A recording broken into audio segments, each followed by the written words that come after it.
Bonjour et bienvenue à la Minute du conseiller en gestion. Aujourd'hui, nous allons parler de stratégie de financement bancaire pour les entreprises qui vont chercher du financement.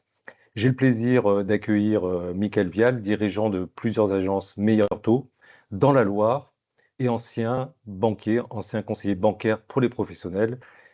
Nous nous sommes rencontrés au forum de l'entrepreneuriat. C'est un échange qui était très sympathique. Merci à toi, Michael, de venir témoigner pour nous partager des conseils, des bonnes pratiques sur le financement bancaire. Michael, est-ce que tu peux nous dire un petit peu plus sur ton parcours professionnel? Bonjour, tout d'abord bonjour à tous. Donc moi je suis à la base un pur produit bancaire.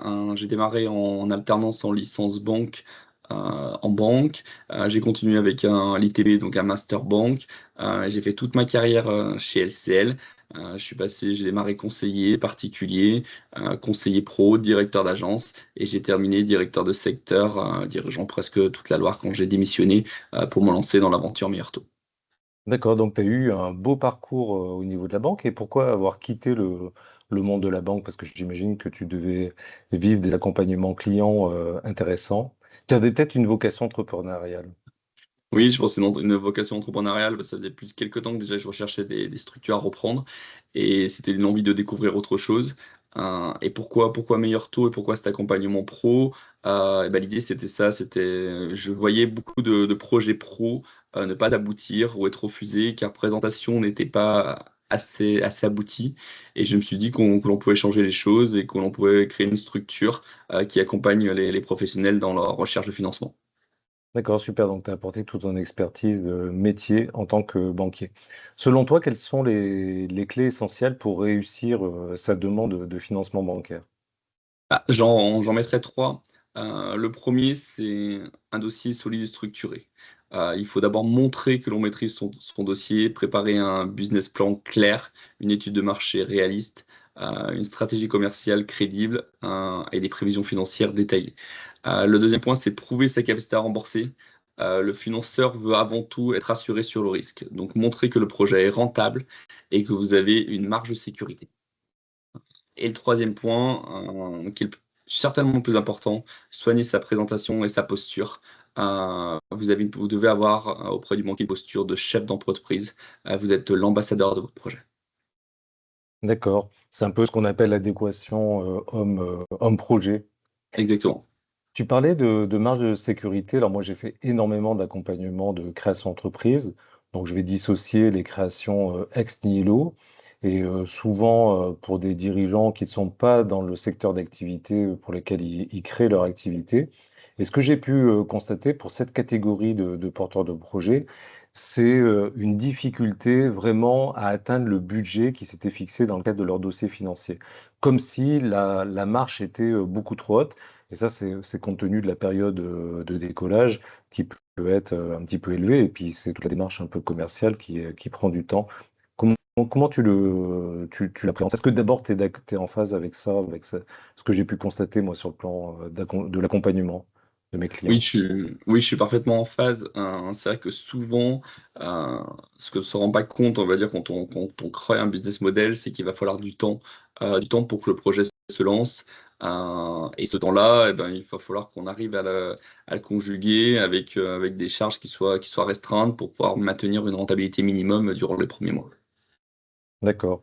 D'où l'idée aussi de calculer un seuil de rentabilité pour appréhender un peu la marge que tu évoquais tout à l'heure. Et puis aussi d'avoir les aides France Travail, enfin anciennement Pôle emploi, C'est ça peut clair, aider pour baisser le seuil de rentabilité. tout à fait. Ok. Alors, dans le cadre de Meilleur Taux, comment vous les accompagnez concrètement, je dirais, les chefs d'entreprise qui viennent vous voir? Bah, nous, c'est vraiment l'idée, c'est d'être un accompagnement sur mesure, d'être un lien entre toutes les parties.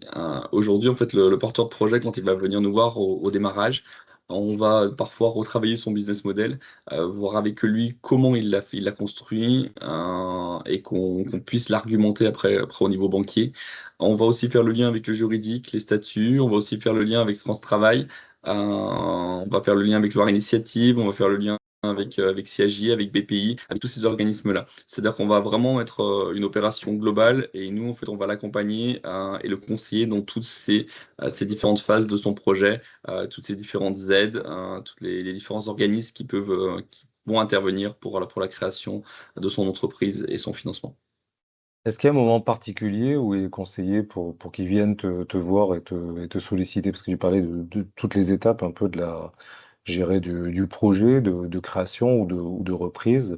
Est-ce qu'il faut qu'ils viennent bien en amont ou juste avant le démarrage, enfin juste avant je dirais, d'avoir les moyens financiers pour démarrer leur activité? Bon, bah, où notre accompagnement est le plus abouti, c'est quand le client vient nous voir le plus tôt possible. C'est-à-dire que dès le démarrage, dès qu'aujourd'hui il a un projet qui commence à préparer son business model, l'idéal c'est qu'il devienne à ce moment-là. Au moins, on va pouvoir l'accompagner, l'orienter euh, du mieux possible. D'accord. Et dans le cas de Meilleur Taux, est-ce que ça t'arrive de travailler avec des experts comptables ou même des avocats, d'avoir un partenariat, d'avoir je dirais des experts comptables qui vous envoient des porteurs de projets, enfin des chefs d'entreprise qui ont besoin de financement bancaire? Oui, bah, nous, on va dire, on a plusieurs entrées au niveau de nos clients. On travaille avec la Chambre des métiers, la CMA, on travaille avec la CCI, on travaille avec des avocats d'affaires plutôt pour des gros deals. On travaille aussi avec des comptables pour de la création ou des deals importants. Souvent, ils nous envoient pour notre expertise et pour notre vision. Je dis souvent que le comptable a une vision comptable et nous, on va dire, on amène cette vision bancaire et notre connaissance du réseau bancaire. Parce qu'aujourd'hui, on est implanté sur toute la Loire, donc aujourd'hui, on a ces connaissances dans toutes les banques, dans toute la Loire, sur toute la Loire, et on a aussi les connaissances des spécificités des partenaires bancaires qui évoluent en fonction du temps et en fonction du marché. Aujourd'hui, la vie économique fait que les besoins ne sont pas les besoins d'apport, les leviers ne sont pas les mêmes selon les secteurs d'activité et selon les périodes. D'accord. Et vous intervenez pour des transmissions d'entreprise, pour on va dire des financements à plusieurs millions d'euros. Ça vous arrive d'accompagner des entreprises dans ce Oui, cadre-là? Oui, on intervient vraiment sur tous les milieux. On intervient sur de la création d'entreprise, de la reprise d'entreprise, des fois des petits montants jusqu'à des 50 000 euros. On intervient sur des financements de murs qui peuvent être plus ou moins élevés. On intervient sur des LBO, des rachats de sociétés. On a même fait une rachat de sociétés de droit étranger. Donc on D'accord. intervient vraiment sur la globalité, c'est-à-dire aussi bien du marché professionnel, petites entreprises et entreprises structurées. Donc le périmètre est large. Alors moi, j'ai passé 30 ans hein, dans la profession en tant qu'expert comptable, plus de 25 ans en tant qu'expert comptable et 30 ans en cabinet. Et j'ai accompagné beaucoup de mes clients, notamment les PME, un peu moins les TPE, auprès des banquiers pour aller rechercher financement bancaire. Donc ça m'est arrivé de réunir le pool bancaire pour des demandes de financement significatives. Alors ce que je disais à mes clients aussi, c'est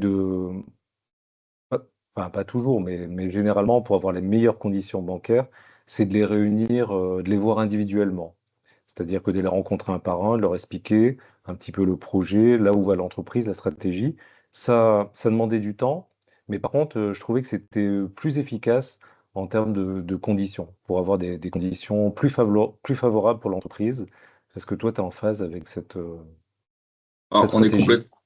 on est complètement en phase. Nous, vraiment, c'est nos politiques, notre stratégie, ce qui n'est pas le cas de tout le monde.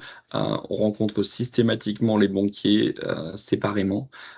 Déjà, ça permet d'avoir des échanges beaucoup plus constructifs et beaucoup plus libres quand on a un seul interlocuteur en face que plusieurs interlocuteurs où des fois, ils se brident les uns aux autres ou partent, on va dire, où un prend le lead et va emmener tout le monde, on va dire, sur cette position-là. Donc, nous rencontrons systématiquement, oui, les banquiers un par un. D'accord. Est-ce que tu es d'accord aussi avec l'idée que des fois c'est un peu un rapport de force avec les banquiers? Je vais m'expliquer dans le sens où quand le chef d'entreprise a plusieurs offres, plusieurs banques qui sont prêts à l'accompagner, bah, quelque part il peut les mettre en concurrence et obtenir les meilleures conditions financières. Par contre, quand il est un petit peu plus fragilisé dans le sens où il n'a qu'une seule banque qui va l'accompagner, c'est la banque quelque part qui va dicter un petit peu les conditions de financement, notamment le coût, hein, je parle par rapport au taux de l'emprunt et aux autres conditions, assurance et on va dire, éléments que peuvent demander le banquier. Enfin, de toute manière, oui, c'est clair qu'aujourd'hui, un porteur de projet qui a un projet solide que tout le monde veut financer aura mécaniquement des propositions qui seront plus intéressantes qu'un projet un petit peu moins solide où on n'aura qu'une seule banque qui veut se positionner. Après, l'avantage de passer par nous, c'est qu'aujourd'hui, le banquier ne sait pas qu'il est tout seul. C'est-à-dire qu'aujourd'hui, on présente le dossier à plusieurs partenaires Ah ouais. bancaires et personne n'est au courant qu'un seul a donné un avis favorable.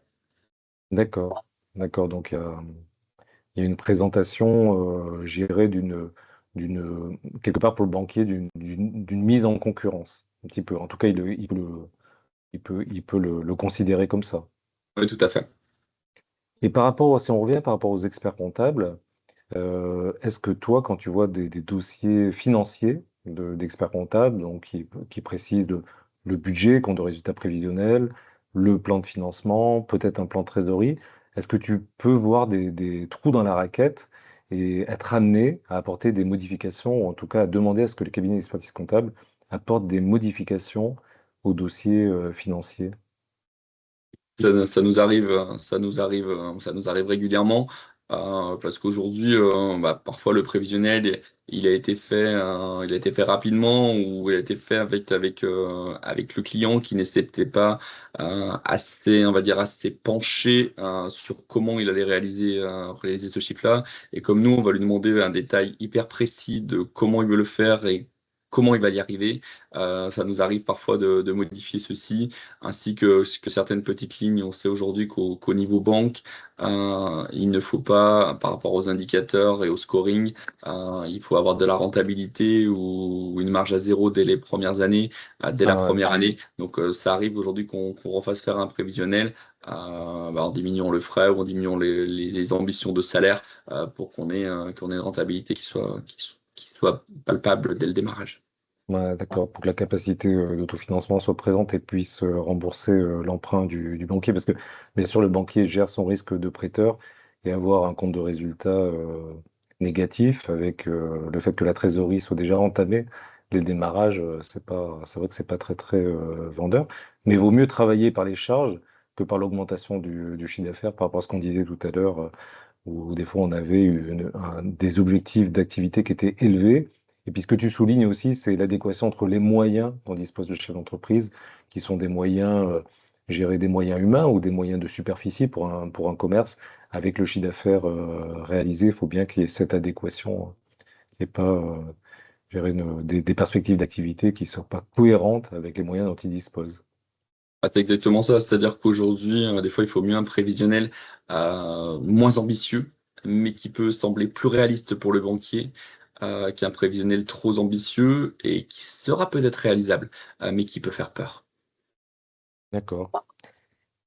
À l'heure actuelle, pardon, est-ce que on peut considérer qu'il y a un contexte un petit peu plus difficile pour obtenir un financement bancaire ou pas plus qu'il y a 10 ans ou même un peu moins? Est-ce qu'il y a une évolution? Oui, il y a certainement une évolution. Je pense qu'il y a eu des années où les financements étaient plus simples. Je dirais même peut-être certainement trop simples. Aujourd'hui, un dossier pour qu'il passe et qu'il soit financé et accompagné, il faut qu'il soit préparé et que le chef d'entreprise ait vraiment une, euh, une posture de chef d'entreprise. Je pense Mm. que c'est vraiment ces deux indicateurs clés, un dossier préparé en amont avec tout de bien balisé et une posture de chef d'entreprise. Aujourd'hui, quand on va rencontrer son banquier pour proposer et présenter son projet, on n'y va pas pour avoir des conseils, on y va avec un dossier qui est préparé et une posture de chef d'entreprise. Et si on réalise ceci, on a toutes les chances de réussir à lever son financement. Quand tu parles de posture de chef d'entreprise, est-ce qu'on peut intégrer dans la posture, dans les compétences, la compétence gestion et la compétence finance en plus de la compétence métier, de la compétence managériale et commerciale. En tout cas, moi, c'est mon point de vue. Et c'est dans ce sens que je propose des formations en ligne, digitales, pour les chefs d'entreprise, pour qu'ils montent en compétences sur les aspects gestion et sur les aspects finance. C'est exactement ça, c'est-à-dire que c'est dans ce sens-là qu'on va préparer le chef d'entreprise, nous, à son rendez-vous banque. C'est qu'il doit il va maîtriser les chiffres, il doit maîtriser son business model, sa partie commerciale, parce que malheureusement, simplement un bon technicien, il peut se retrouver en difficulté plus tard dans la gestion de son entreprise, et ça peut faire peur aux banquiers. D'accord. Si maintenant tu avais à donner un seul conseil pour un chef d'entreprise qui est dans une démarche d'aller chercher du financement bancaire, ce serait quel conseil? Part en son projet, déjà c'est le plus important, et tout mettre en œuvre pour le réussir en s'organisant et en s'entourant très très bien. D'accord, super. Ouais, être convaincu pour être convaincant, Exactement. c'est un bon début. En tout cas, merci beaucoup pour tous tes conseils, tes bonnes pratiques. Ça permet de mieux connaître Meilleur Taux. Et donc, pour les chefs d'entreprise qui sont dans cette démarche de recherche de financement, des fois qui peut être compliquée, démarche qui peut être compliquée avec des points de blocage, bah, c'est important d'être accompagné par les bons partenaires. Je te remercie beaucoup hein, pour toutes ces précisions, pour ton témoignage. Et puis, voilà, j'espère que ça apportera de la valeur. J'en suis convaincu que ça va apporter de la valeur aux chefs d'entreprise. Merci. Merci de m'avoir invité à participer à cette interview. C'était un plaisir, Mickaël.